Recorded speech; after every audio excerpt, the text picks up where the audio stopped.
नमस्कार दोस्तों। BrahMos supersonic cruise missile को लेकर अभी चाइना का दर्द छलक चुका है। चाइना आग बबूला भी हो गया है। क्यों हुआ है?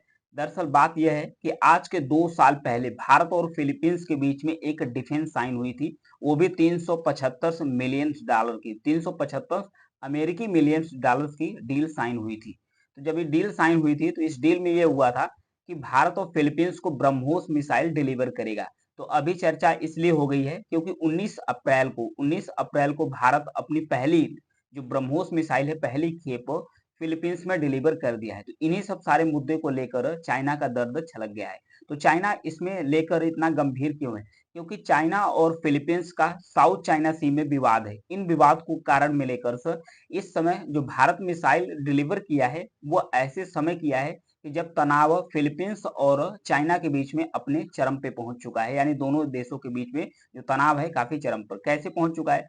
साउथ चाइना सी में जब आमने सामने आई थी फिलीपींस की शिप और चाइना की शिप, दोनों आमने सामने आई थी। तो उसी दौरान जो चाइना की नेवी है वो फिलीपींस के नेवी के ऊपर जो वाटर कैनन है उससे हमला कर दिया था। तो इन सारे मुद्दे को लेकर अमेरिका ने भी जो साउथ चाइना सी है वहां पर जो मध्यम दूरी की बैलिस्टिक मिसाइल है ये तैनात कर दिया है। तो इन्हें भी लेकर चाइना के द्वारा चेतावनी दी गई। चाइना के द्वारा यह भी चेतावनी दी गई अमेरिका को कि अमेरिका इन दो देशों के विवादों में अमेरिका को नहीं पड़ना चाहिए, क्योंकि ये क्षेत्रीय सुरक्षा और शांति को खतरा भी पैदा हो सकता है।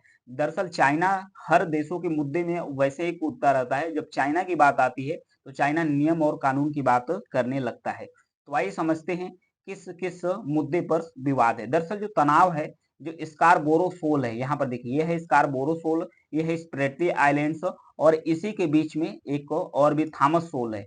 इन सब सारे जो द्वीप है इन द्वीपों पर लेकर फिलीपींस और चाइना के बीच में विवाद है, क्योंकि इस पर चाइना एक रेखा खींच चुका है साउथ चाइना सी में, जिसे 9 डैश लाइन कहता है चाइना। 9 डैश लाइन के बीच में जितने भी आइलैंड्स और जितने भी एरिया है इन सारे चीजों को चाइना बोलता है कि ये अपना है, उस पर क्लेम करता है। और ये जो क्षेत्रीय देश हैं, चाहे ब्रुनेई हुए, वियतनाम है, फिलीपींस है, इन सब सारे देश ये क्लेम करते हैं कि ये हमारे जल क्षेत्र का जो आइलैंड्स है ये हमारा है। तो इन्हीं सब सारी चीजों को लेकर जब भारत की पहली खेप मिसाइल पहुंच चुकी है तब चाइना के जो रक्षा मंत्रालय है उसके तरफ से प्रवक्ता का एक बयान आया है। बयान में यह बोला गया है कि अगर दो देशों के बीच में डील होती है, दो देशों के बीच में अगर डिफेंस डील होती है तो तीसरे देश यानी तीसरे पक्ष का यह ख्याल रखा जाना चाहिए कि कहीं हमारे दिए हुए हथियार से तीसरे देश का नुकसान ना हो। ये चाइना के द्वारा बोला जा रहा है, क्योंकि अगर जो ब्रह्मोस मिसाइल है ये फिलीपींस के पास जाती है, जब फिलीपींस के पास जाती है तो फिलीपींस इसका जाहिर सी बात है अगर चाइना इस पर अटैक करता है तो फिलीपींस रिटेलिएट्स करेगा, फिलीपींस ही इसका जवाब देगा। तो फिलीपींस ब्रह्मोस का जाहिर सी बात से इस्तेमाल करेगा। तो इन सब सारी चीजों को लेकर चाइना ज्ञान दे रहा है।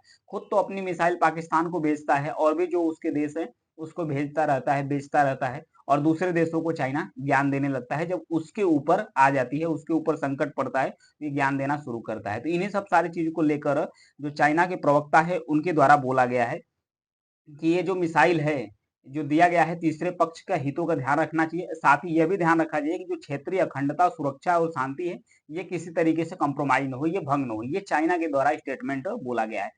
भारत को फायदा क्या है? भारत की तरफ से दो फायदा। भारत का जो फिलीपींस के बीच में डील हुआ था तो सबसे बड़ी बात कि भारत अगर डिफेंस का निर्यात करता है तो सबसे पहले फायदा होगा भारत का कि जो भारत की इकोनॉमी होगी वो स्ट्रांग होगी, भारत को पैसा मिलेगा। दूसरी बात, जो चाइना की विस्तारवादी नीति है, जो चाइना की जो विस्तारवादी रवैया है हर देश हर क्षेत्र में, क्योंकि चाइना भारत का भी विवाद इशू है, बॉर्डर इशू है, उन सब सारे मुद्दे को लेकर तो अगर इन दोनों देशों के बीच में जो विवाद है तो भारत चाइना का जो विस्तारवादी नीति है उसको काउंटर करने के लिए भी एक ऐसे देश से भारत भी डील करना शुरू कर दिया है जो मतलब जिसका विवाद है चाइना से। जैसे वियतनाम का भी विवाद है और फिलीपींस का भी विवाद है। तो वियतनाम जो पार्सल आइलैंड है इस पर क्लेम करता है। दरअसल यहाँ पर देखिए ये जो रेड कलर्स की लाइन है, रेड कलर्स की लाइन चाइना के द्वारा साउथ चाइना सी में खींचा गया है और चाइना इसके इसे लाइन्स को बोलता है 9 डैश लाइन्स। जब ये 9 डैश लाइन्स बोलता है और बोलता है इन मतलब कि ये जो 9 डैश लाइन है इसके बीच का जितना भी एरिया और आइलैंड्स है ये सब मेरा है, ये चाइना के द्वारा बोला गया है। यहाँ पर देखिए यहीं पर जो ये ग्रीन मतलब ग्रीन नहीं येलो कलर्स की लाइन्स है, येलो कलर्स की नहीं बैगनी कलर्स की लाइन है। यहाँ पर देखिए ये जो बैगनी कलर्स की लाइन है ये खींची गई है वियतनाम के द्वारा। तो इसमें पार्सल आइलैंड्स आता है और स्प्रेटली आइलैंड्स के भी कुछ हिस्से यहाँ पर चले आते हैं। तो इन सब सारे को घींच कर रखा है वियतनाम। ये बोलता है कि ये हमारे जल क्षेत्र में आता है, ये मेरा एरिया है। यहीं पे येलो कलर्स की जो पीले कलर्स की लाइनिंग है, इस पीले कलर्स की जो लाइनिंग है इसको खींचा गया है ब्रुनेई के द्वारा। ब्रुनेई के द्वारा कहा गया है स्प्रेटली आइलैंड्स का जो कुछ हिस्सा है और जो छोटे छोटे आइलैंड्स है ये मेरा है। तो मतलब कि हर देश अपने अपने जल क्षेत्र पर अपनी अपनी एरिया को काउंटर करते हैं, लेकिन सारे इलाकों को मिलाकर चाइना एक शब्द में बोलता है कि ये इलाका ही मेरा है, किसी का नहीं है। इसलिए चाइना 9 डैश लाइन खींच कर रखा है। यहाँ पे देखिए स्कारबोरो शोल्स है और इसके बाद ये देखिए यहाँ पर सेकेंड थॉमस शोल है।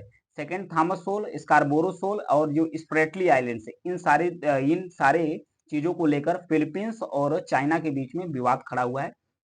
इन्हीं विवाद को लेकर फिलीपींस के द्वारा डिलीवर किया गया है, क्या डिलीवर किया गया है भारत के द्वारा डिलीवर किया है ब्रह्मोस मिसाइल। अब ब्रह्मोस मिसाइल की 19 अप्रैल को इसकी जो पहली खेप है फिलीपींस में पहुंच चुकी है। इसलिए चाइना तिलमिलाया हुआ है और आग बबूला भी हुआ है और घबराया हुआ है। तो आइए 9 डैश लाइन के पीछे की कहानी को समझते हैं। उसके पहले समझते हैं जो ब्रह्मोस मिसाइल है ये कितनी रेंज कवर करती है। जो BrahMos missile supersonic cruise missile है, 2022 में समझौता हुआ था भारत और फिलीपींस के बीच में कि भारत ब्रह्मोस मिसाइल को बेचेगा। जो ब्रह्मोस मिसाइल है इसे बनाया कौन है? रसिया और भारत दोनों ही मिलकर बनाते हैं। रसिया के जो मॉस्कोवा रिवर है, भारत के जो ब्रह्मपुत्र रिवर है, दोनों को मिलाकर इसका नाम ब्रह्मोस मिसाइल रखा गया है।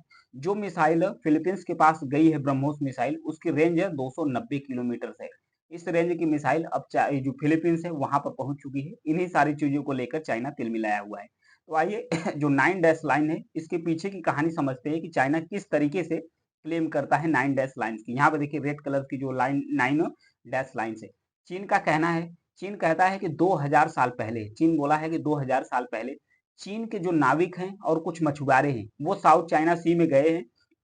वहां जाने के बाद ये जो स्प्रेटली आइलैंड्स है, पार्सल आइलैंड्स है, स्कारबोरो सोल है, इन सब सारे आइलैंड्स को चीनी के द्वारा खोजा गया है। इसलिए ये एरिया चाइना का है, इसमें चाइना शब्द भी जुड़ा है। ये कहना है चाइना का। मौजूदा तथ्यों के अनुसार अगर चेक किया जाए तो जापान ने जब 1937 में, जापान ने जब 1937 में दक्षिण चीन सागर के कई द्वीपों पर दावा करते हुए उस पर कब्जा कर लिया था। जापान का कब्जा हो गया था 1937 में। फिर जापानी सेना दिसंबर 1938 आते आते 1938 आते आते स्प्रैटली द्वीप पर और उसके साथ ही जो पार्सल द्वीप है, इन सब सारे, यहाँ पर पार्सल द्वीप है, यहाँ पर स्प्रैटली द्वीप है, दोनों ही द्वीपों पर जापान का कब्जा हो जाता है। इसके जस्ट बाद ही सेकेंड वर्ल्ड वार यानी कि दूसरा विश्व युद्ध शुरू हो जाता है। दूसरे विश्व युद्ध में जापान हार जाता है, तो इसलिए जापान के कब्जे से ये एरिया निकल जाती है। फिर 1947 आते आते 1947 आते आते चीन की सरकार थी जिसे कुओमितांग सरकार थी, उसने एक लाइन खींची जिसका नाम रखा था 11 डैश लाइन। उसने 11 डैश लाइन खींचा। फिर बाद में 1949 आते आते जो यहाँ पर टोकन की खाड़ी है इसे चाइना के द्वारा छोड़ दिया गया। तो अब ये 9 डैश लाइन में कन्वर्ट हो गया, 9 डैश लाइन में कन्वर्ट हो गया। तो इस 9 डैश लाइन पर चाइना के द्वारा कब्जा करके रखा गया है, मतलब बताया जाता है कि ये पूरा एरिया मेरा है। वहीं 1958 आते आते 1958 आते आते घोषणा पत्र में दक्षिण चीन सागर के द्वीप पर अपना दावा कर दिया चीन के द्वारा और वियतनाम के बीच विवाद खड़ा हुआ। जब 1958 में दावा कर दिया तो वियतनाम के बीच में विवाद खड़ा हो गया। तो विवाद कैसे हुआ? क्योंकि वियतनाम का क्या कहना है, वियतनाम का मानना है कि 1940 में यानी कि 1940 के दशक तक कभी इस क्षेत्र पर अपनी संप्रभुता का दावा पेश नहीं किया था चाइना। चाइना 1940 तक अभी संप्रभुता का दावा नहीं किया था, उसके बाद दावा किया था। जबकि वियतनाम है, वियतनाम का मानना है कि वियतनाम 17वीं शताब्दी में ही इस पर शासन करता था जो साउथ चाइना सी है। वहीं 19 जनवरी 1974 आते आते चीन की सेना ने जो पारासेल द्वीप है उस पर पहुंच गई। वहां चीनी झंडे लगाए और अपने कब्जे में उस कब्जे में ले लिया और ऐलान कर दिया। इस झड़प में वहां जो मौजूद 70 से भी ज्यादा वियतनामी सैनिक है वो भाग गए और कुछ तो वहां पर मारे भी गए। यहाँ पर देखिए जो वियतनाम के सैनिक है भागते हुए मार खाते हुए हैं। 11 मार्च 1976 को फिलीपींस ने दक्षिण चीन सागर से सटे एक पलावन बेसी है उसमें तेल का भंडार खोज निकाला। इससे अन्य देशों को भी इस सागर में तेल के भंडार मिलने की उम्मीद जगी, इसलिए सारे देश इसमें इंटरेस्टेड होना शुरू कर दिए। फिर 1996 में एक नया विवाद खड़ा हुआ। इस विवाद में क्या हुआ कि मिस्चीफ रीफ की घटना सामने आई। स्प्रैटली आइलैंड के पास मिस्चीफ रीफ है, इस पर 3 नौसैनिक जहाज और फिलीपींस की नेवी गगन बोट के बीच 90 मिनट की जंग चली, यानी कि चाइना के बीच और फिलीपींस की नेवी के बीच 90 मिनट की जंग चली 1996 में। उस समय चीन ने पहली बार वियतनाम के अलावा, पहले तो 1974 और 76 में वियतनाम के सैनिकों पर धावा किया था, उसे मारा था चाइना के सैनिक ने। फिर पहली बार आसियान के दूसरे मेंबर्स यानी कि फिलीपींस पर चाइना के द्वारा हमला किया। इस बीच जब फिलीपींस पर हमला हुआ तो फिलीपींस नजदीक किसके आना शुरू कर दिया, यूएसए यानी कि संयुक्त राज्य अमेरिका। फिर अमेरिका की एंट्री होती है इन सारे विवादों में। अमेरिका के साथ डिफेंस डील यानी मिलिट्री सहयोग को जिंदा फिर से किया गया, फिलीपींस के बीच शामिल हो गया। अब जब-जब फिलीपींस को ज़रूरत पड़ती है उस साउथ चाइना सी में, वहाँ पर अमेरिका के द्वारा सुरक्षा प्रोवाइड किया जाता है। तो ताज़ा जो घटना घटी थी, जो वाटर कैनन से हमला किया गया था चाइनीज़ नेवी के द्वारा, तो वहाँ पर यूएसए अपना जो मीडियम रेंज की बैलिस्टिक मिसाइल है वो तैनात कर दिया था। फिर 2012 में आते हैं स्कारबोरो-शोल्स की घटना के बारे में समझते हैं। स्कारबोरो-शोल चीन की जो फिशिंग बोट है, उसके विरोध में फिलीपींस ने एक वारशिप तैनात कर दिया था वहाँ पर स्कारबोरो-शोल्स पर। फिलीपींस ने जब वारशिप तैनात कर दिया तो इससे कूटनीतिक रिश्ते काफी बिगड़ गए चाइना के और फिलीपींस के। इसके जवाब में चीन ने भी सर्विलांस जहाज भेजना शुरू कर दिया, मतलब कि जो जासूस की जहाज है वो साउथ चाइना सी में चाइना के द्वारा भेजना शुरू कर दिया। करीब दोनों ही देशों के बीच 2 महीने में लंबा गतिरोध चला और 2013 आते आते यानी कि 2013 आते आते फिलीपींस ने स्प्रेटली आइलैंड्स और स्कारबोरो सोल पर जो चीन के दावे हैं उसके खिलाफ एनक्लोज के तहत अंतर्राष्ट्रीय ट्रिब्यूनल्स में केस कर दिया फिलीपींस के द्वारा। चीन ने इस प्रक्रिया में शामिल होने से ही इनकार कर दिया, यानी कि चाइना ने कहा कि मैं इस प्रक्रिया में शामिल होऊंगा ही नहीं।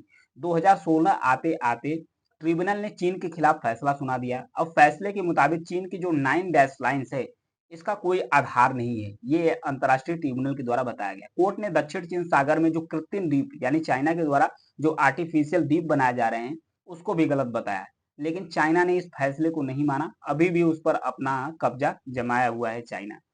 फिर दक्षिण चीन सागर में जो तमाम देश हैं, चाइना सहित जो अन्य देश है वो इतना इंटरेस्टेड क्यों है?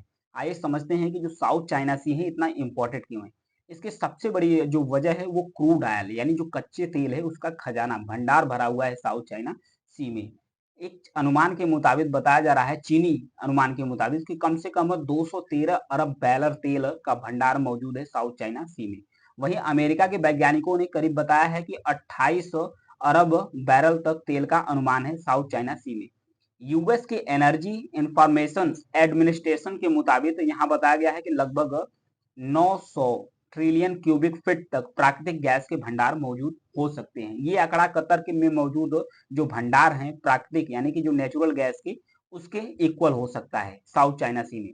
इसलिए साउथ चाइना सी पर अन्य देशों की भी निगाहें टिकी हुई है। दक्षिण चीन सागर में करीब 30,000 प्रकार की, ध्यान रखिएगा, 30,000 प्रकार की मछलियां हैं साउथ चाइना सी में, ध्यान रखिएगा। दुनिया भर की जो मछलियों का कारोबार होता है उसका जो 55% हिस्सा है यानी कि जो 55% हिस्सा है अकेले साउथ चाइना सी में होता है, इससे होकर गुजरता है। साउथ चाइना सी सागर की दुनिया के सबसे बेस्ट समुद्री मार्गों में से एक है। संयुक्त राष्ट्र conference on trade and developments के मुताबिक बताया गया है दुनिया का करीब 1/3, दुनिया का जो 1/3 समुद्री व्यापार होता है वो समुद्री मतलब कि साउथ चाइना सी से होकर ही गुजरता है। करीब अंतर्राष्ट्रीय व्यापार की सालाना अगर कीमत की बात किया जाए तो 5 ट्रिलियन डॉलर तक, ध्यान रखिएगा, 5 ट्रिलियन डॉलर तक का व्यापार है एक साल के अंदर साउथ चाइना सी में होता है। जो भारत की अगर कुल जीडीपी की तुलना किया जाए तो 3.5 ट्रिलियन डॉलर्स के बराबर है भारत के जीडीपी से, उससे कहीं ज्यादा ही है।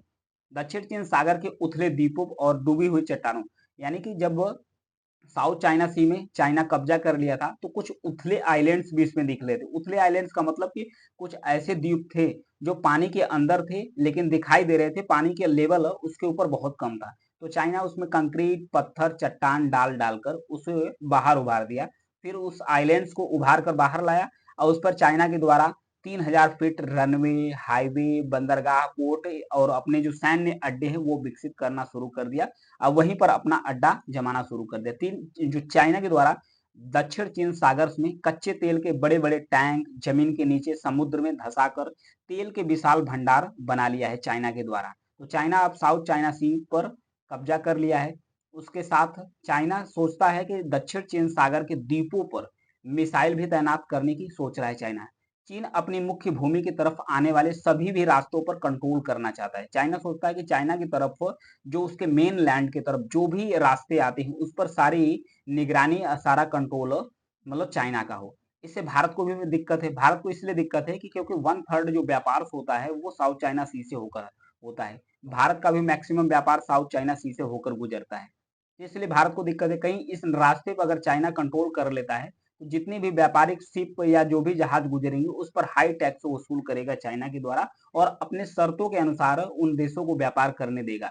और फिर जो साउथ चाइना सी में विशाल तेल और गैस के भंडार है, इसलिए अमेरिका की भी निगाहें हैं। अमेरिका भी वियतनाम और फिलीपींस के साथ अपना जो डील है वो साइन करके रखा है। हालांकि भारत की भी डील फिलीपींस और वियतनाम के साथ है। अब भारत भी चाइना की तरह ही, चाइना जिस तरह के भारत के पड़ोसियों के साथ अपना डील करना शुरू कर दिया है, भारत सेम चाइना की भांति ही अपना डील करना शुरू कर दिया था। तो ये था साउथ चाइना सी की कहानी और 9 डेज लाइन की कहानी। Thank you.